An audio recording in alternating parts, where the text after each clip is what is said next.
The wind carried dust across the main street of Red Creek, Wyoming, lifting it in slow spirals before settling over wagon wheels, wooden porches, and boots that had walked the same path for years.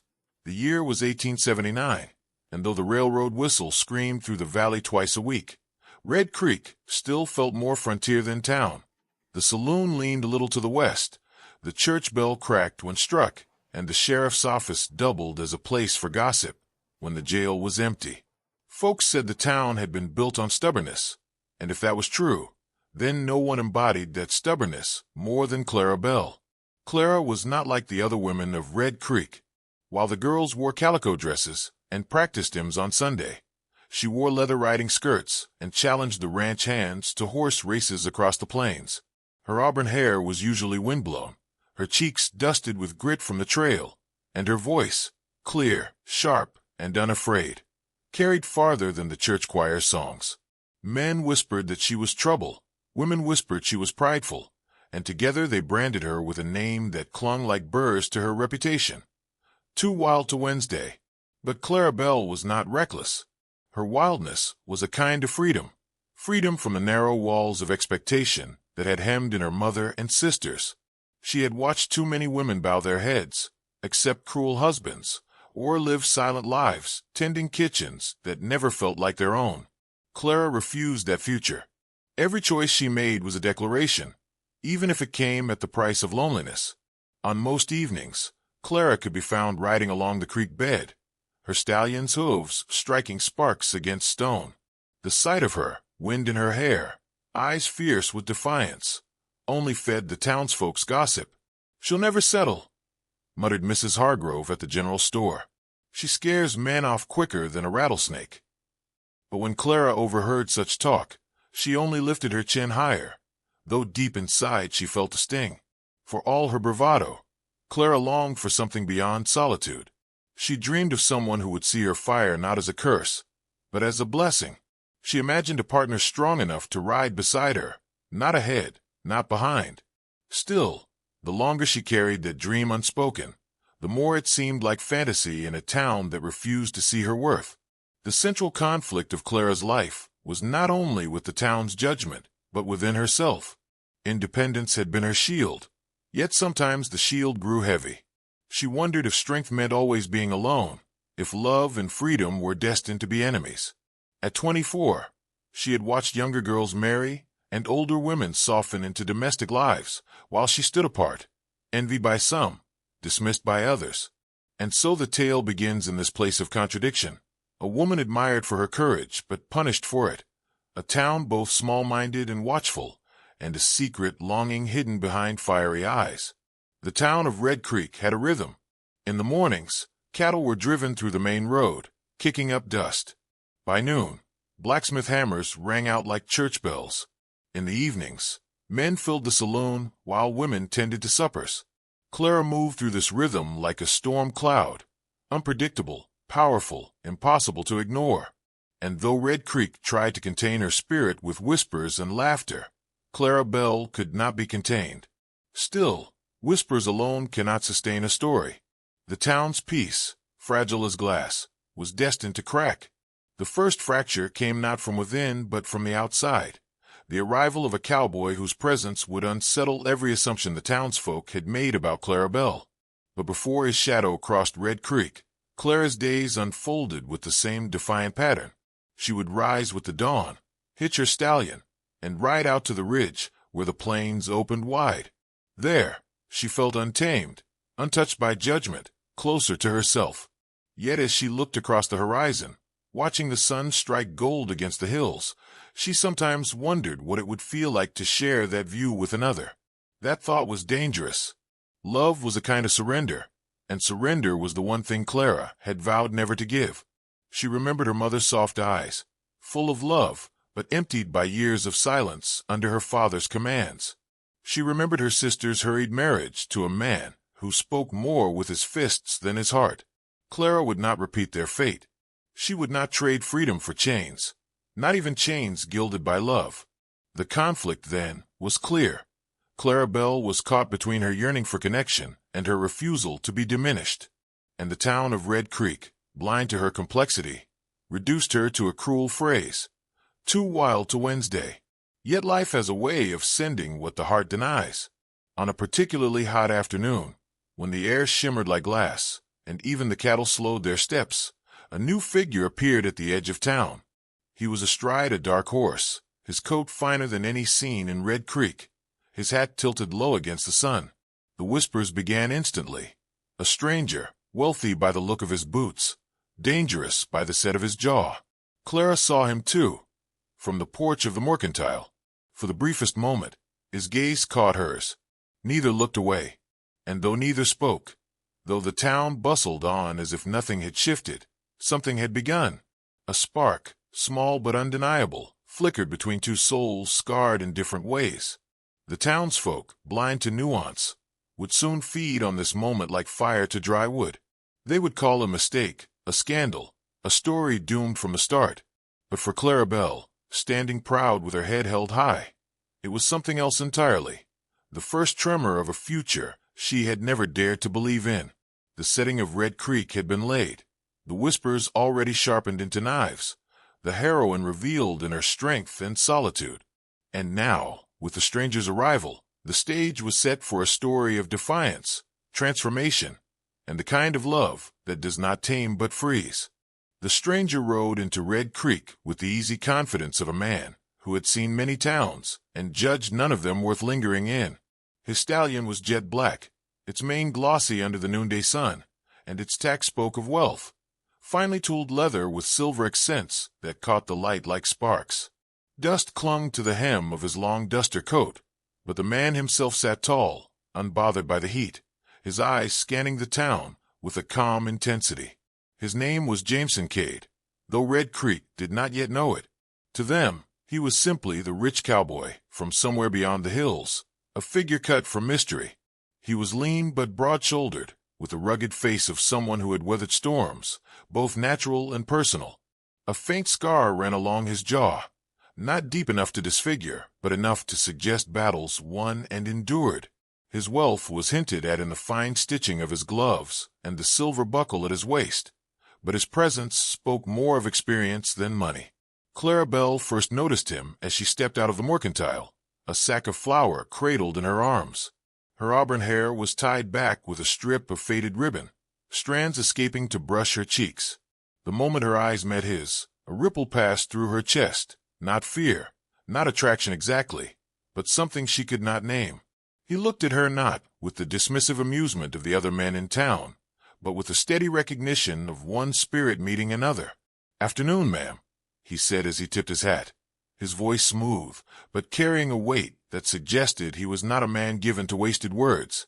Clara narrowed her eyes, suspicious. "Afternoon," she replied curtly, shifting the sack higher in her arms. Most men would have tried to flirt or laugh at her sharpness. Jameson did neither. He simply held her gaze for a moment longer, nodded once, and moved on. Yet the encounter clung to Clara long after, like the smell of smoke after a fire. By evening, the saloon was alive with chatter about him. Heard he bought land outside town. One ranch hand muttered, "Looks like the kind who owns half the valley already." Another guessed. The barkeep, polishing glasses with slow strokes, shrugged. "He's got the eyes of a man who's lost something." Clara listened from her usual spot near the back wall, sipping sarsaparilla, pretending not to care. But her thoughts betrayed her. Who was he? Why had his eyes lingered on hers with that quiet intensity? The next day answered some questions and raised new ones. Clara was repairing a broken fence post near her family's small homestead when the sound of hooves drew near. She turned, expecting one of the local boys come to offer unwanted help, but instead found Jameson Cade dismounting with the easy grace of a man at home on horseback. "You're working alone?" he asked, voice steady. "I prefer it that way." Clara shot back, driving the hammer against the nail with deliberate force. Jameson studied her for a moment, then, without a word, he picked up another post and began to hold it steady. Clara froze, caught off guard. No man in Red Creek had ever simply helped without a comment, a laugh, or a judgment. "I didn't ask for help," she said. "And I didn't ask for permission," he replied, his lips quirking in the faintest of smiles. For an hour, they worked in silence, the rhythm of hammer and wood speaking louder than conversation. By the time the fence stood straight again, Clara found herself grudgingly grateful. "You don't know me," she said finally, brushing sawdust from her skirt. "Not yet," Jameson answered.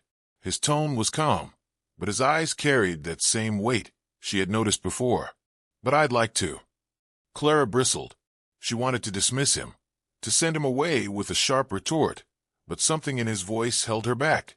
He wasn't mocking her. He wasn't trying to tame her. He was simply stating a truth, offering it without demand. Over the next week, their paths crossed again and again, sometimes by chance, sometimes by intention. Jameson lingered in town more often than he needed to, stopping by the blacksmith, trading words with the sheriff, but his gaze always seemed to find Clara.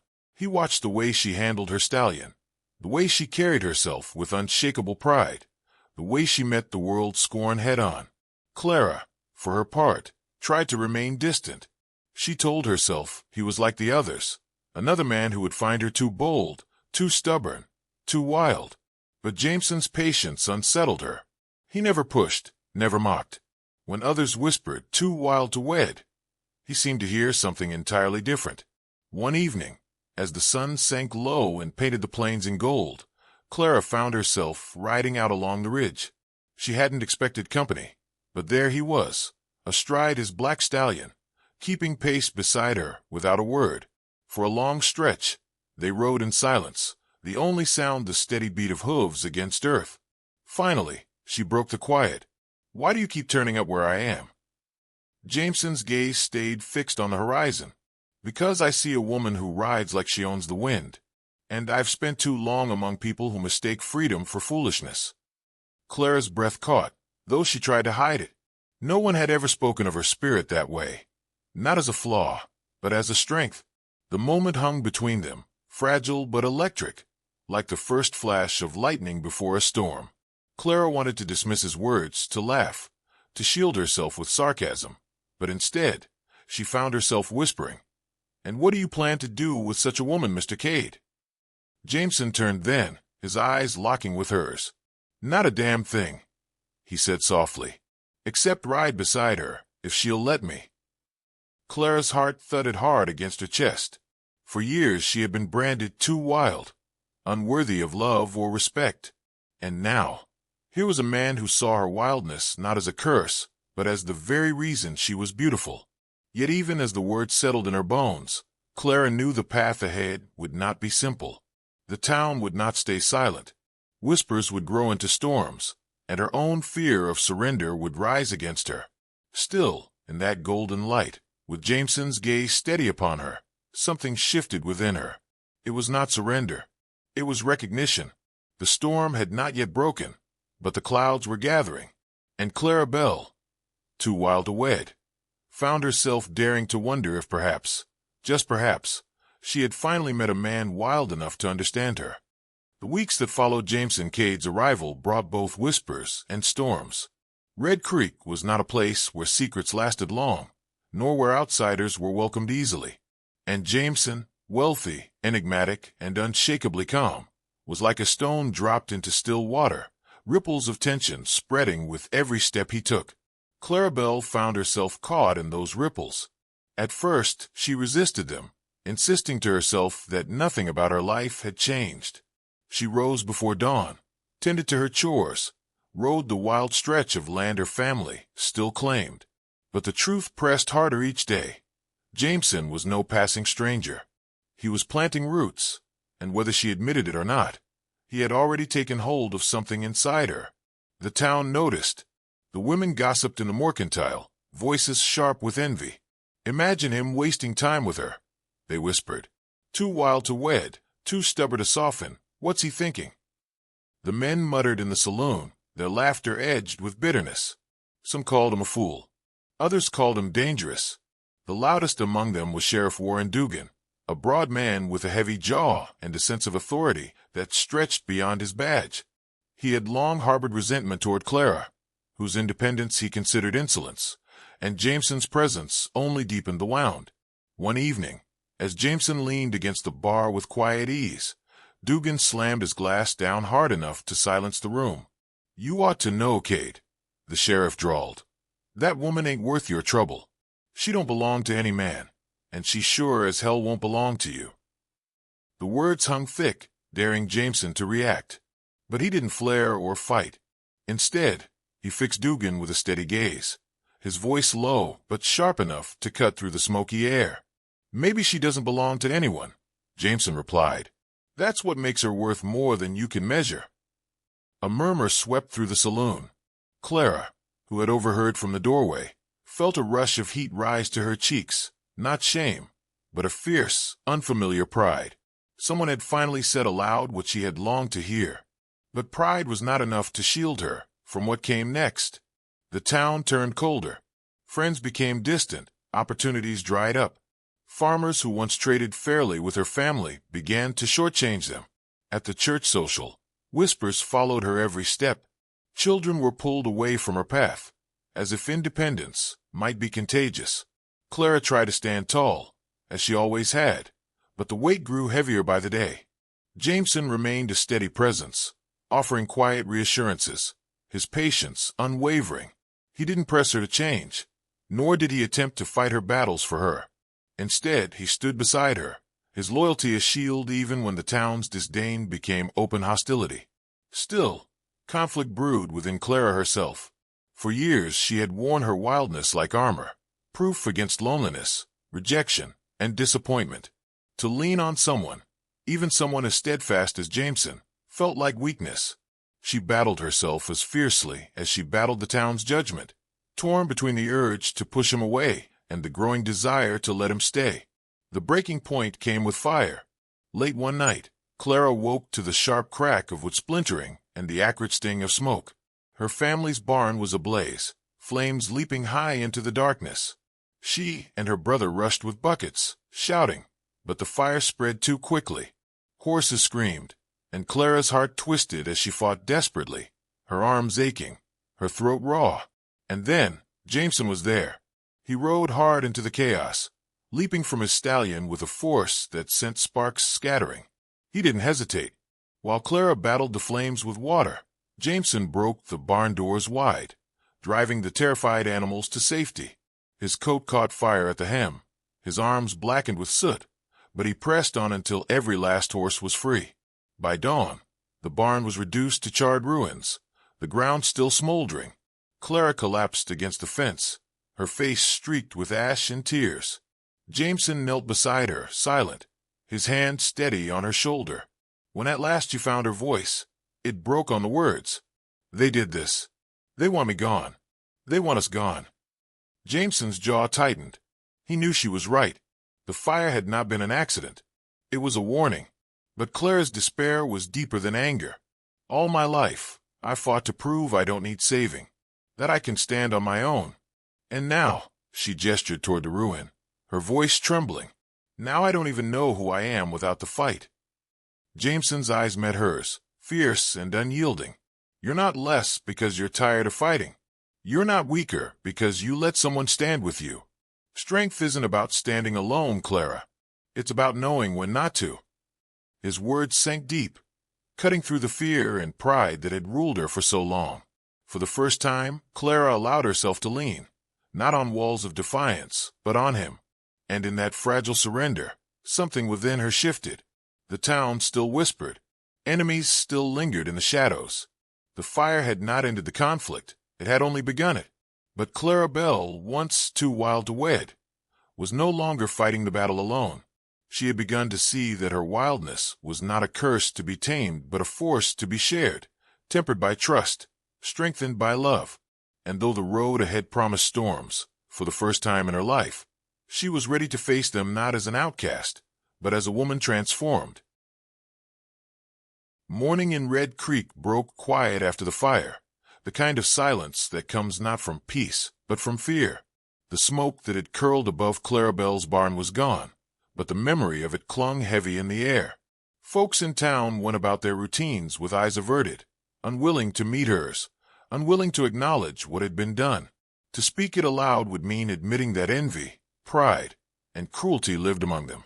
Clara herself stood in the ruins of her barn, boots blackened with soot, palms raw from trying to fight flames too big for her hands.